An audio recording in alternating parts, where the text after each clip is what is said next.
พื่อปฏิบัติตามแผนการในการจัดตั้งปฏิบัติฝึกอบรมเวียกงานขวดทางประจำปี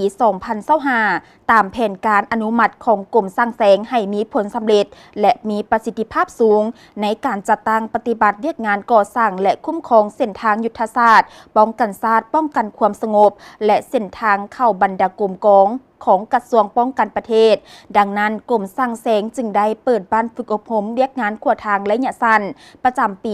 2025 ขึ้นในวันที่ 3 ตุลาคม 2025 โดยการเป็นประธานของสหายพันเอกบัวพาไมพลหองหัวหน้ากรมสร้างแสงกรมใหญ่เสนาธิการกองทัพมีแผนกขวดทางแผนกการครูอาจารย์จากศูนย์ฝึกกระทรวงโยธาธิการและขนส่งและวิทยาลัยเทคนิคสัพพะวิชาพร้อมด้วยนักสัมมนกรเข้าร่วมสหายพันโทวีคนสยวงศ์หัวหน้าแผนกขวดทางกรมสร้างแสงได้ผ่านบทสรุปการฝึกอบรมและระยะสั้นเวียกงานขวดทางประจำปี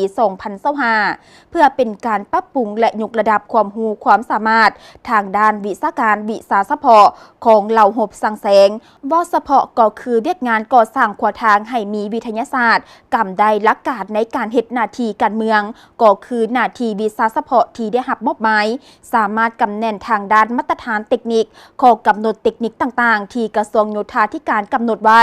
โดยสอดคล้องกับกฎหมายว่าด้วยการลงทุนของรัฐและกฎหมายว่าด้วยการก่อสร้างและข้อกำหนดอื่นๆที่ติดพันกับเวียกงานดังกล่าว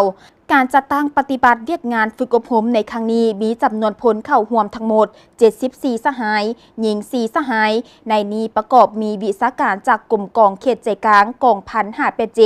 511 579 588กองพันใหญ่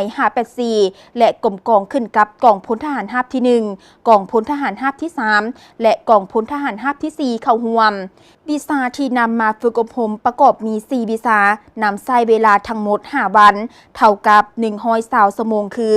วิชาคุ้มครองภาคสนามก่อสร้างวิชาคุมงานและบริหารภาคสนามวิชาออกแบบเทคนิคและออกแบบก่อสร้างวิชาสำรวจเทคนิคและสำรวจผ่านการฝึกอบรมสามารถตีราคารวมความรับรู้และจัดตั้งปฏิบัติได้75 ส่วนห้อย